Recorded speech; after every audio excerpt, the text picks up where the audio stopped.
Have you ever found yourself chasing an apology, closure, an explanation, an understanding, or even just their attention, only to end up feeling more humiliated and more drained? Today, we're going to be breaking down what really happens when you stop chasing the narcissist and why it's the most powerful move that you will ever make. You'll see their mask slip, their control crumble, and your healing begin.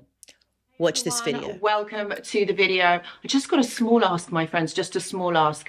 Please, if this video has and is going to be resonating with you, please do give it a thumbs up and please consider subscribing to the channel, because your subscribe literally helps. Every little bit helps with the algorithm and get this information out there.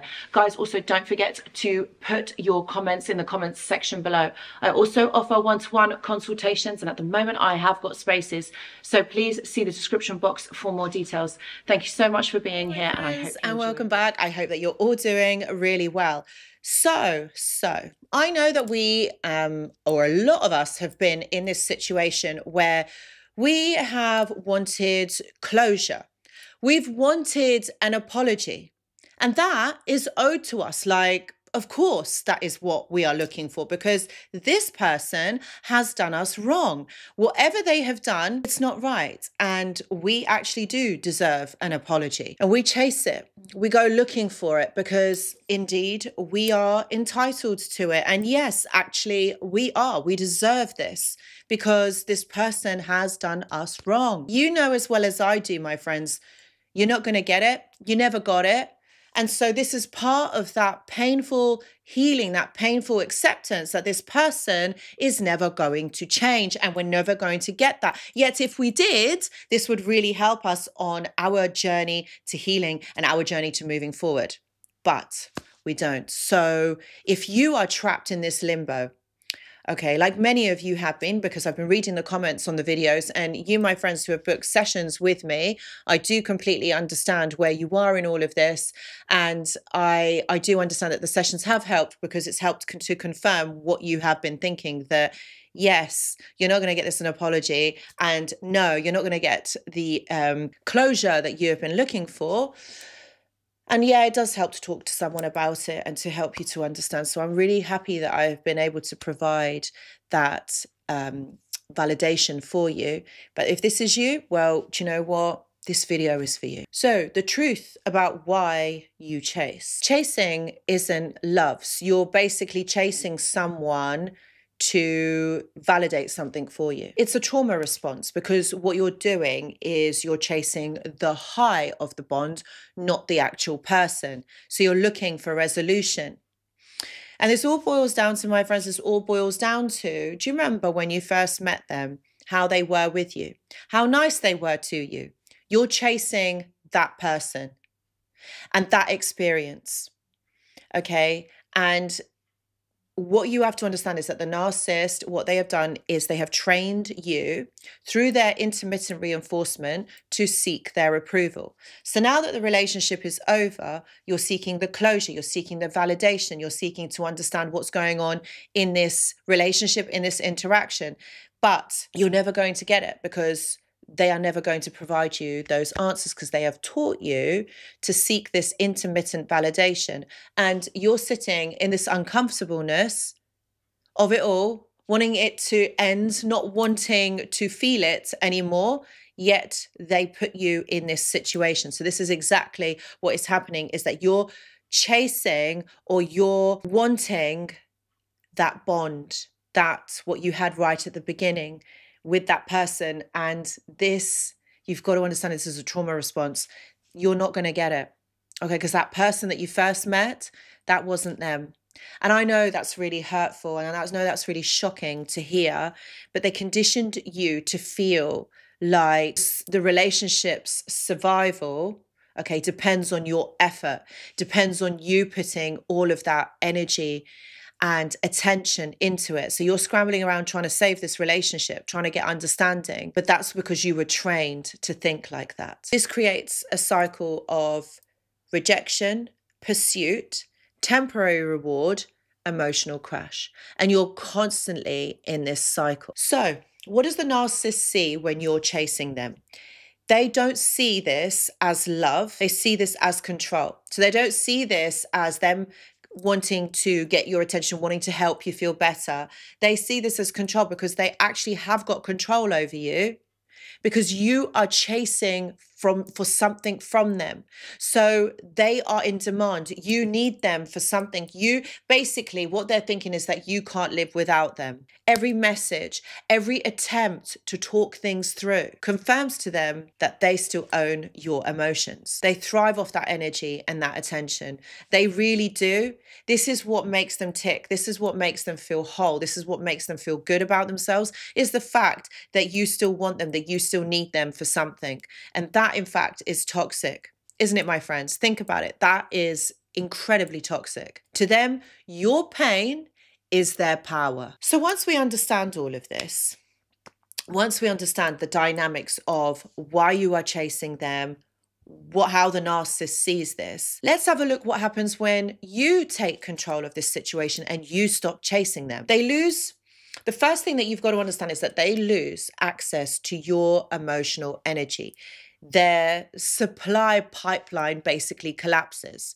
And what you're doing here is you're disrupting this power dynamic that exists between you and the narcissist.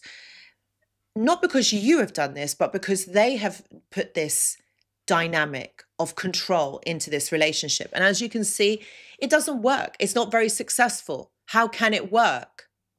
Well, one person is in control. Okay, they may have been, granted, they may have been for quite some time. But as you see, over time, this doesn't work. And what you have to look out for is that their reactions will actually reveal their true nature. This is where the mask slips. Their anger. So they will lash out to provoke a reaction from you. They want you. They want a reaction from you, because if they get a reaction from you, then they will know that you still care. Then comes the guilt tripping. So they're going to blame you for everything. And they're going to say that everything is your fault and that somehow you have to fix this. Well, it's going to be your responsibility to fix it, because they're going to put the blame all onto you. There's going to be smear campaigns behind your back. They're going to be talking about you behind your back. They're going to be putting you down. They're going to be smearing you. They're going to be saying that you're the worst person and that they can't be in a relationship with you. Like, how possibly can they? Because you're such a difficult person. And there's going to be the hoovering, the fake apologies. I'm really sorry. I didn't mean this. This shouldn't have happened like this. This is exactly what they will be doing. They're going to be like, I miss you. Or they're going to be sending these nostalgic messages that don't mean anything, but at the time when you're reading it, of course it's going to mean something. But it's all, can you see that all of this is to provoke some sort of emotional reaction from you? This emotional reaction is like gold dust to the narcissist, because they know how you feel about them. They know, okay, they will know that you still care. And that is what is really important to them. The fact that you care means that you're still willing to give up your attention, your life force energy, your love to this person for free. And they don't have to do much. They still have control. They still have access to you. Can you see where this dynamic, how this dynamic exists? It is really unfair in your favor. Let's have a look what happens to you when you stop. Well, you know, the first thing that you do have is you have brain space. You have time to be able to think. You have time to be able to understand what's going on. Yes, there's going to be withdrawal. Yes, there's going to be the confusion, the self-doubts, and the emotional detox from this trauma bonds that you're experiencing. But then what happens is that clarity sets in. And that's because you've had time to detox yourself from this person and have time to think about things, time to put things into perspective and process. And let's face it, not be around this toxicity, okay? This helps you to think more clearly. You begin to realize that you were never crazy, but you were being manipulated. The silence that you feared from the narcissist, or that you didn't want to happen, actually becomes your peace. Your energy will shift from survival mindset, like just existing, into self-worth. You start to build your confidence. You start to come back to you. And as a result, you start rebuilding your nervous system. You start being able to regulate it. Start being able to control your adrenal system so that you're not so triggered all the time. A kind of a sense of peace, a sense of calm comes about. And you know what? I talked about this in the videos last week. I will link them here. But this is all about you in that silence. I know that for some of you, it can feel quite uncomfortable. However, this is really important for you to make sense of what has happened and then also how you will move forward from this. So that's all about emotional detachment and no contact. So how do you do that?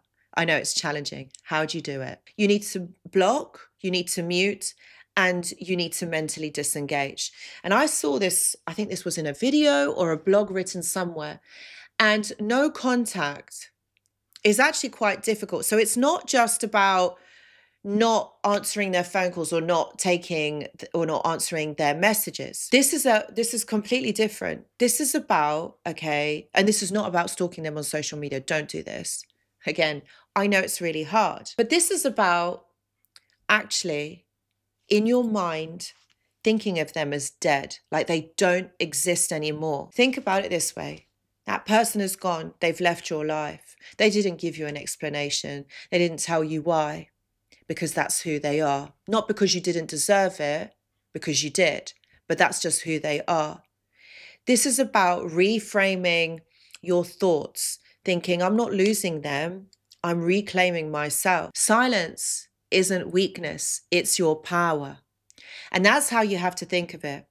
Because the more time that you think about them, what you're doing is you're tapping in on that energetic cord. And you know as well as I do how many times I've said this in the videos. When you're thinking about them, you're literally tapping into that energetic cord and it's making them think about you. And then it's tapping into your energetic cord and then you're thinking about them. So the two of you are literally still attached and this energetic cord between the two of you is becoming strengthened. So you know every time you think about someone that you haven't seen or an ex, that means they're thinking of you. It is this phenomenon in psychology. It has been proven to be true, but this is about focusing on reframing your brain and the way that you think. So this is all about mindset. And I talk about this a lot in my mentorship. My friends, if you haven't joined already, please see the description box for more details because I do talk about reframing your thoughts. It's more neuropsychology over there on my mentorship. So please do check it out and even join for free and see what it's like. But it really will help you to control and understand the way that you think and control your thoughts and your emotions. So the narcissist does have a downfall when you stop, okay? They might stalk you online or they might test you to see if you still care. You need to stay grounded and not reactive. And you've got to understand that their news supply never hits the same. Again, I've done videos on this. Do check it out on my playlist, on the Aftermath playlist, which I will link here. They start to realize that your energy was rare. So my friends, if you are struggling with this at the moment, please know that I do offer one-to-one consultations. Please see the description box below for more details.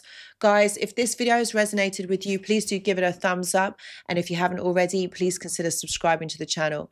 Thank you so much for watching, and I really hope this video has helped. I'll see you in the next one. Goodbye.